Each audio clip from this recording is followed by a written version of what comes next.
Bienvenue au journal sur la chaîne du futur. Tout de suite, les titres de cette nouvelle édition. Le point focal du projet Atlas de la torture au Togo, l'Union chrétienne des jeunes gens, était en séance de présentation des résultats du projet ce vendredi. Après 18 mois d'exécution, il s'est agi pour l'Union chrétienne des jeunes gens de faire l'état des lieux de la torture au Togo. Lomé va accueillir du 6 au 10 novembre à venir le CITA 2013. Il s'agit du Salon international des transports, logistique et tourisme en Afrique. Le CITA 2013 va être un carrefour d'échange des services liés au transport et tourisme. Et puis, Barack Obama et Hassan Rouhani se sont parlé au téléphone. Les deux personnalités ont évoqué le nucléaire, même si les États-Unis n'ont pas semblé fléchir. Le seul fait que les deux chefs d'État se soient parlé est en soi une grande avancée. Cela n'était pas arrivé depuis 34 ans. Voilà pour le sommaire. Merci à vous tous de nous avoir choisis pour vous informer. Je vous le disais dans les titres, cela fait 18 mois que le projet Atlas de la torture est en cours au Togo. C'est un projet initié dans le but d'analyser la situation de la torture dans le pays où le projet a cours. Le point focal du projet au Togo, c'est l'Union chrétienne des jeunes gens. Après 18 mois d'activité, l'UCJG a présenté les résultats du projet Atlas de la torture au public ce vendredi à Lomé. Inès Sibley. Cette rencontre a été organisée pour restituer les résultats de l'étude du projet Atlas de la torture après 18 mois de travaux. Objectif de ce projet, assurer un suivi des recommandations émises en 2007 par le rapporteur spécial des Nations Unies sur la torture. Initié par l'Institut Ludwig Boltzmann des droits humains, il a eu comme point focal au Togo l'Union chrétienne des jeunes gens. L'objectif de ce projet est de renforcer les capacités des structures nationales et des organisations de la société civile pour la lutte contre la torture, donc la prévention de la torture dans les pays qui sont concernés. Pour la mise en œuvre de ce projet, l'Union chrétienne des jeunes gens du Togo a été retenue par l'Institut comme point focal.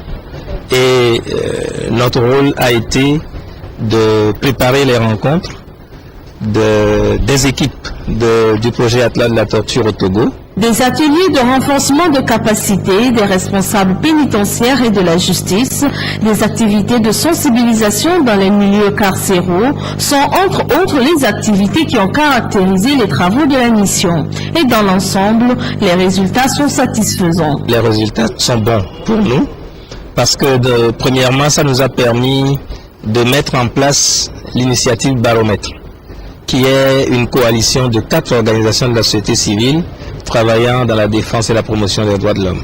Nous avons aussi travaillé à un certain nombre d'ateliers de renforcement de capacité. Il faut dire que c'est grâce à ce projet que le Togo a pu réellement arrimer le mécanisme national de prévention de la torture à la Commission nationale des droits de l'homme. Au cours de la présentation du bilan du projet, il est à noter que les activités de sensibilisation dans les milieux carcéraux du pays ont favorisé la libération de 1511 détenus, dont 547 libérés provisoirement et 533 définitivement libres. L'ONG Devoir et Dignité, soutenue par l'Agence nationale pour l'emploi ANPE, veut parvenir à prévenir et réduire le nombre de personnes frappées par l'hypertension artérielle. Elle a organisé ce samedi une conférence débat qui donne le temps au déroulement de ces activités. Il s'agit surtout pour l'ONG d'offrir une assistance médicale aux personnes du 3e âge en les aidant à veiller sur leur santé. Carole Diabo, Roger Ameyran. Cette conférence s'inscrit dans le cadre du programme élaboré par l'ONG Devoir et Dignité pour la prévention de l'hypertension artérielle des personnes du 3e âge.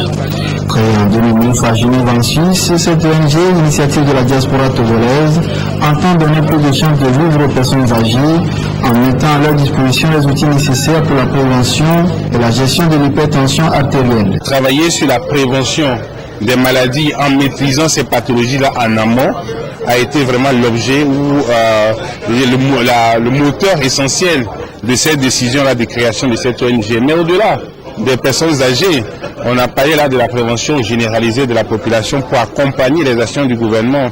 Et comme je l'ai dit tout à l'heure, la l'hypertension pour nous est une maladie silencieuse qui tue la plupart de nos parents aujourd'hui parce que on ne sent pas quand on est hypertendu. On a plutôt les manifestations, notamment les mal de tête, les fatigues, etc. Au Togo, c'est l'Agence nationale pour l'emploi ANPE qui figure au premier plan des partenaires de l'ONG Devoir et Dignité. Un partenariat qui sera surtout axé sur le recrutement du personnel nécessaire à l'exercice des activités de cette ONG. La conférence de presse de ce matin est l'aboutissement d'un accompagnement qui a commencé depuis avec l'ONG Devoir et Dignité, pour l'aider d'abord dans les démarches administratives, et actuellement nous avons recruté pour le compte de Lomé et ses environs 165 qui seront des conseillers commerciaux de l'ONG auprès des populations pour d'abord les aider à s'affilier, pour les aider à animer des campagnes de sensibilisation, pour les aider à avoir du conseil sanitaire et aussi du suivi médical. Officiellement, Devoir et Dignité débute ses activités sur toute l'étendue du territoire ce lundi.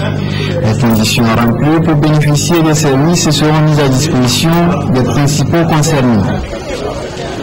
Une délégation de la Chambre de commerce et d'industrie du Togo a effectué une tournée dans plusieurs régions du Togo.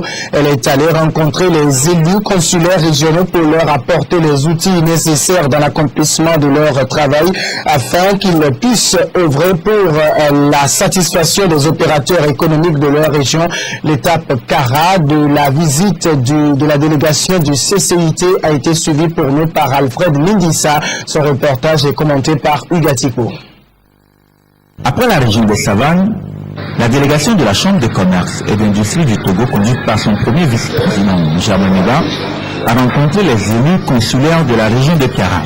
Renouer le contact avec ces élus, toucher du doigt les problèmes qu'ils rencontrent et assurer de ce fait une visibilité de la Chambre de commerce et d'industrie du Togo auprès des opérateurs économiques. Telle constitue la mission assignée à cette délégation.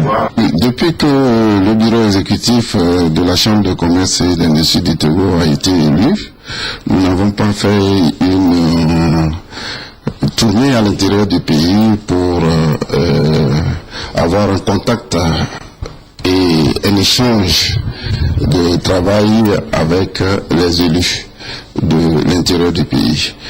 Et nous sommes dans la région de la Kara pour cette rencontre d'échange et d'information avec les élus et leur dire leur travail vis-à-vis des opérateurs économiques de la région. Donc ils sont outillés et nous devons perpétuellement travailler avec les opérateurs économiques de la région pour leur apporter les informations nécessaires permettant d'améliorer leurs affaires de façon quotidienne. La Chambre de commerce et d'industrie du Togo a pour mission principale la défense des intérêts des opérateurs économiques. Elle favorise la prospérité des entreprises. Elle met à disposition des informations sur les procédures administratives en matière de création d'entreprises. Elle organise également la participation des opérateurs économiques togolais aux foires et autres salons à l'extérieur. La délégation s'est ensuite rendue sur le site du nouveau marché de Kara en construction pour constater l'état d'avancement des travaux. La délégation de la Chambre de commerce et d'industrie du Togo a aussi effectué d'autres tournées dans les régions centrales, plateaux et maritimes. Du 6 au 10 novembre prochain, Lomé, notre capitale, va abriter le Salon international des transports, logistique et tourisme en Afrique CITA 2013. Ce salon est organisé dans le cadre de la Journée mondiale des transports et de la mobilité durable et la Journée du tourisme célébrée chaque 27 septembre. CITA 2013 sera donc un salon idéal pour les expositions ventes des services liés au transport et au tourisme. On retrouve Ugatipo. Accompagnons l'effort des gouvernements africains, particulièrement celui du Togo, dans les grands travaux d'infrastructures routières.